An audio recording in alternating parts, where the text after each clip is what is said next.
I'm going to close with a personal story. And many of you have heard me talk about my mother. God bless her. She's still with us, and she's still as feisty as ever. Still checking in on me to make sure I work for IBM. I want to talk about my father. God rest his soul. He is not with us. You heard me say a little bit earlier, my father was a first-generation American.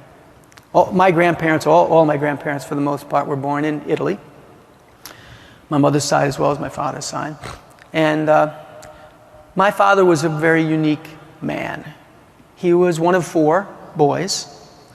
I would call him a very wise man, but not a very well-educated man. In fact, my father never got out of the 10th grade in high school. He had to leave for personal reasons. It was the Depression in the United States.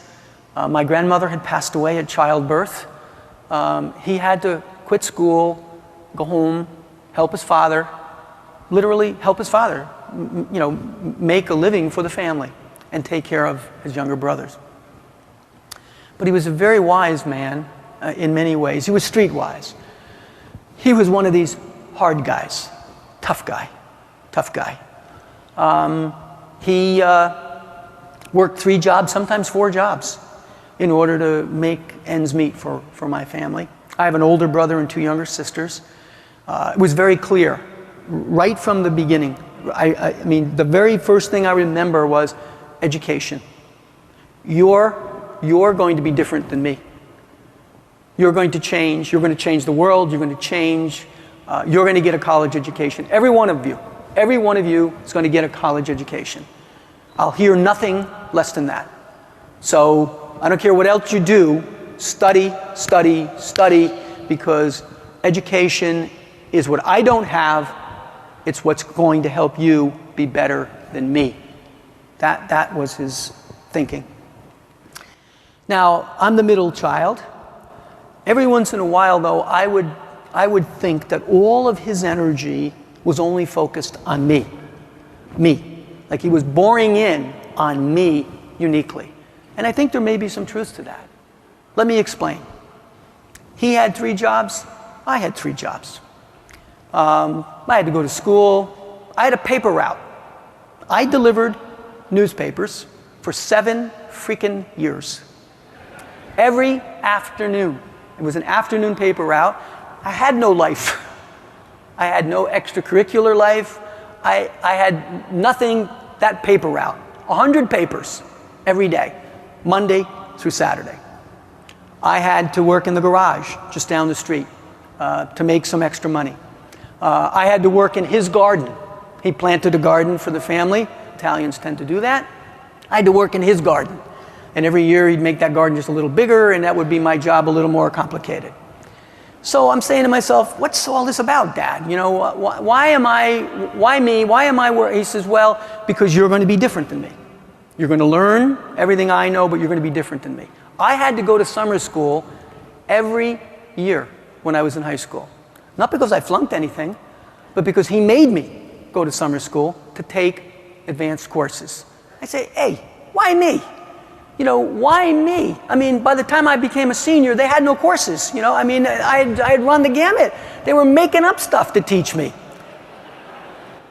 Everything education, everything be different, everything be focused, everything change. By the way, we could not speak Italian in my household. We spoke no Italian. He never spoke Italian to us. He forbade us to speak Italian. We had to speak English. We were Americans. And that was another part of, he's a very, very wise man, in many ways. I just didn't recognize it because he would always frustrate me. By the way, I won a newspaper scholarship, which is actually how I went to RPI, because my family was poor. I mean, the only thing that kept us from calling ourselves poor was our pride, to be honest with you. So he knew so many things, and he was wise in so many ways, but every once in a while I'd get so frustrated with him because it kept bearing down on me. I kept saying, Dad, why? Why does everything have to be so different? Why do I have to change? Why can't I be more like you? Why can't you cut me some slack? Why is it always not good enough? Why does it always have to be different and always have to be changed? You know what he said to me? He said to me, because if nothing changes, nothing changes. Do you understand the power of those words? If nothing changes, nothing does change. I said in the beginning, isn't it always about change? I said in the beginning, your careers, the ultimate potential that you have is going to be limited by your ability to cope with change, your capacity for change.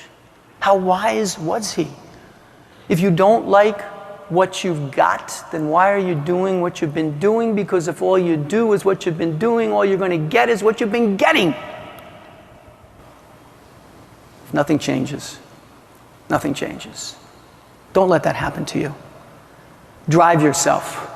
Drive yourself with this thought about change. Sometimes people call it complacency. Sometimes they call it comfort. Call it what you'd like. Or call it what my father called it. Thank you very much. Thank you. Thank you. Thank you very much. Thank you.